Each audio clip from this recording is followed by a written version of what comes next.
Oh shit. What? Holy shit, this whole thing just went. Well, I just got extremely lucky because that was my closest call with an avalanche to date. In case you can't tell, this whole ridge just slid out from under my feet. You can even see me fall down a few inches when it slides. This was definitely a spooky one and was for sure our fault, but let me give you some backstory before I tell you how I fucked up. This video takes place directly after last week's video, so if you haven't yet watched last week's episode, that is a great place to start. Oh yeah, buddy. If you already have, then you know that I traveled over to Mount Baker for the final storm of the season. Last week's episode was all footage from day 1 of the storm where we were skiing in resort, and we had some unbelievable conditions. Tons of new light fluffy snow, and absolutely no one on the mountain. Now that we're all caught up from last week, let's get to day 2 of this storm. Day 2, things started to warm up, and there was a lot more people on the mountain. We rode inbounds and found some good snow at the beginning of the day, but it was quickly turning wet and heavy as time went on. That's sick. It's heavier, but it's sick. It's always a challenge to display the snow conditions on camera because, quite honestly, it all looks pretty much the same. But I think this clip does a great job of showing just how wet this snow was.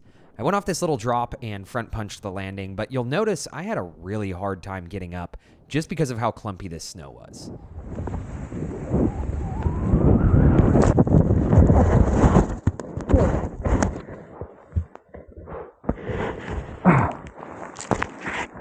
Holy shit.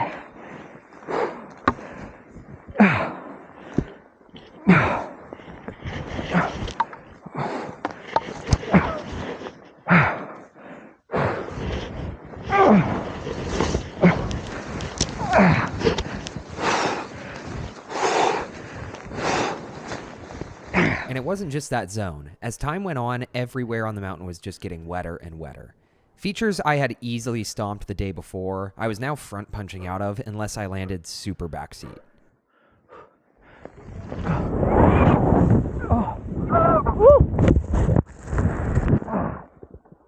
We ended up just cruising around with the boys for the rest of the day before heading home. The forecast said we were supposed to get a ton of snow that night, and then the next day, which would be day 3 of the storm, it was supposed to clear out and we were supposed to have some good visibility. I was really excited for skiing on day 3 as we had plans for a backcountry day. I just bought a dedicated touring setup, and I won't go into too much detail in this video, but basically I purchased Moment Deathwish tours with Moment Voyager 15s, which are almost identical to ATK Free Raiders with the Freeride spacer installed. This has been one of my dream backcountry setups for a long time, so I was absolutely amped to get out on it. When we got there, we were met with sun trying to peek through the clouds and a little bit of snow falling with great visibility. It was looking like it was going to shape up to be an awesome day in the backcountry. Dude, what a difference it makes having a lightweight touring setup. I feel like $1 million right now. Great. Oh, good. Good. I'm excited. I'm really excited. A dedicated touring setup is so much lighter, it makes the uphill so much easier, but one of the other huge benefits is how fast and easy transitioning into downhill mode is. On my old setup with cast, there's so many moving parts that I'm normally down on the ground, in the snow, with my gloves off, fiddling with the toe pieces and such. Touring bindings like the one I have now remove a ton of these problems and just makes everything so much quicker. Our first lap, we chose a low angle run to get the legs warmed up and see how conditions really were. With super low avalanche danger forecasted, we were pretty hopeful that we would be able to ski some steeper and more technical runs in later laps. Since this was my first time using the new backcountry setup, I was pretty happy to be doing an easier run first to make sure everything worked as expected. I can see a little more. Oh my gosh, this is deep. So just fall line from here? Yeah, I'm probably going to go towards the trees over there so I can see a bit better. Yeah, same. You want to take it? I can if you want me to. Go for it, dude. Okay. Sweet, I got it filming, that's for sure. Sweet, dude, cheers. You want me to stop at the tree line there? Or just go to the bottom? Just ski it. Okay.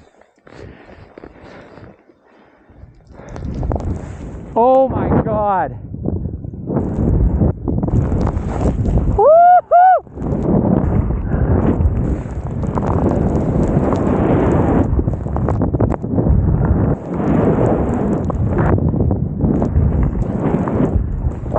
Holy crap.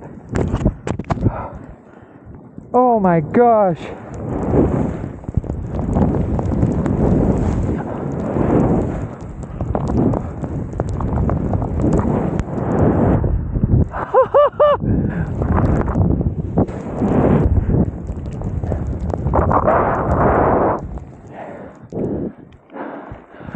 Oh.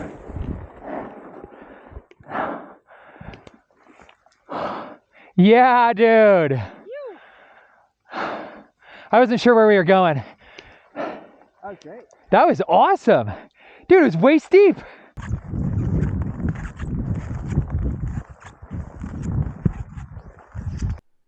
Run number 2, we did something slightly steeper and found just as good and stable snow waiting for us.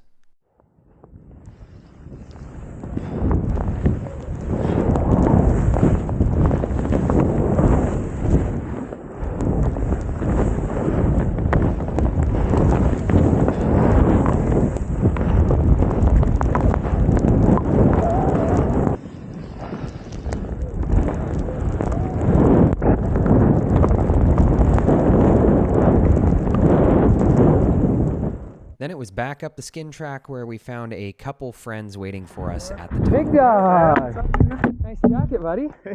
Nice kid, How you been doing? Good, dude. How are you? Good.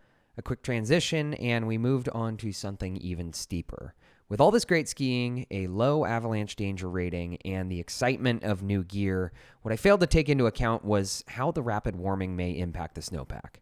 I had seen it happen yesterday in the resort and should have taken it into account this day, but I was just so excited to be out here that I honestly didn't stop to think. And when you're not thinking in the backcountry, shit like this happens. Oh shit.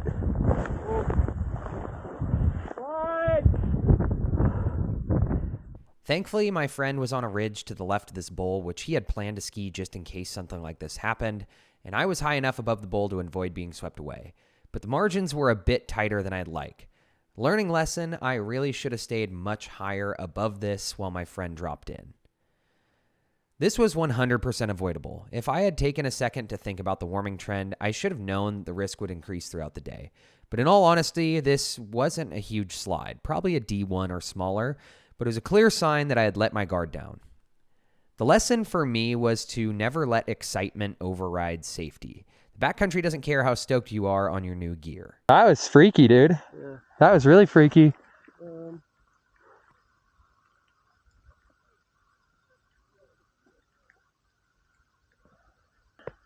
Wow. All good. That's why. So when I went in there, you see how I took the most conservative approach to that? Yeah. By going on the rib. Yeah. Because like if it popped, it all the snow went away from you, and you'd just be perched up there. Yeah, and that's what happened. Yeah. I was able to like grab onto it. Yeah, you were fine where you were at. That was just freaky watching that roll towards you. Totally. Yeah. Shit, man. Yeah, that was kind of gnarly. That was a gnarly one. Yeah. Now out of danger, we debriefed for about 15 minutes talking through what we did right and obviously what we did wrong. This was a close call, but it was also a bit of a wake-up call, and I'll be thinking twice before I head out during a warm-up. Yeah, I'm ready to leave. I think the weather is telling me that we're done. Yeah. Time to consume beers. Well, that was fun. That was fun. I had a good time. Yeah, me too. Thanks for watching, guys, and I will catch you guys next week, hopefully with some less sketchy decisions.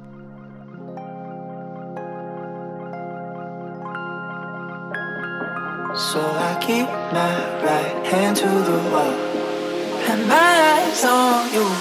Stay close.